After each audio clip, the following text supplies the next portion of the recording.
up mga kawakodoks? Inaabot na yung battery natin. So parang tumagal lang siya ng almost 1 year and 8 months. So Varta yung kinabit natin. Compared dun sa Panasonic before, na tumagal ng almost 4 years actually. So ngayon, nisip ko kung mag-high end pa rin ako na battery, tapos bibigay lang ulit ng 2 years or below. Parang ganun din, sayang lang din yung budget. Siguro ngayon ang mga tumatagal na lang ng mga batteries yung mga lithium, which is nagko-cost ng around 13,000, 10,000 to 13,000, no?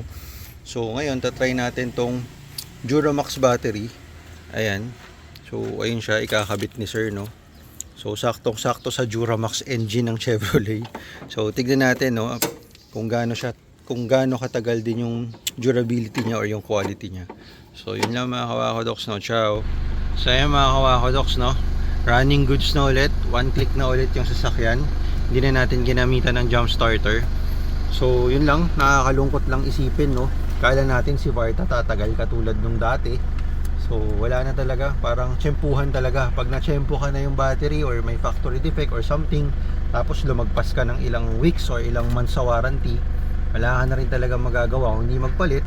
That's why nag-decide na lang ako na yung mga battery na lang na specified pa rin sa sasakyan natin, pero hindi na yung mga branded na ang mamahal. So for this one, magkano lang to, no? 4,500, which is ang mga presyo dapat ng battery nito pag branded, especially yung mga Amaro, nasa 8,000 na. So yun, sana tumagal din ng mga at least 2 years. So yun lang mga kawakodoks, no. Ciao. So ayun na siya, no. Kabit na natin. Ano pa yun? July 27, 2025. So hopefully tumagal. So ngayon may natutunan tayo, no. So kahit na anong mahal na battery or kahit na gel type, lithium type or kung ano, hindi talaga natin masasabing aabot siya sa warranty period. Depende talaga sa paggamit, lalo na pag front mount daw. Front mount batteries daw, kumbaga nasa engine base, kasi nga yung init, yung alog, yung vibration and everything, nakaka-cost talaga siya ng battery. So isang in-advise sa akin ni Bossing, especially pag madalas tayo naglo-long drive at nasa harapan lang naman daw natin yung sasakyan, or pag dumating tayo sa destination natin, malaking tulong daw yung, ayan, binubukas yung hood natin, no, para mas sumingaw yung battery at hindi masyadong mabugbog yung battery natin sa init or sa temperature. So yun lang mga kawakodoks, no.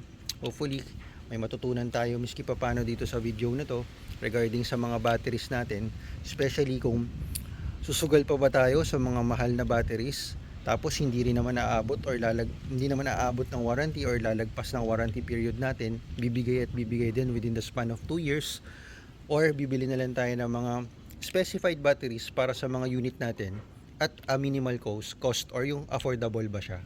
So yun lang mga kawakodoks, no. Ciao, kita-kits sa daan.